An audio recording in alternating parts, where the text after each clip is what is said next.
கந்தா என்றே வந்தவர்க்கெல்லாம் தந்தாய் கோடி திருமுருகா.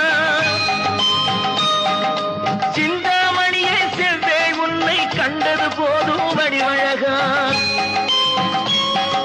கந்தா என்றே வந்தவர்க்கெல்லாம் தந்தாய் கோடி திருமுருகா.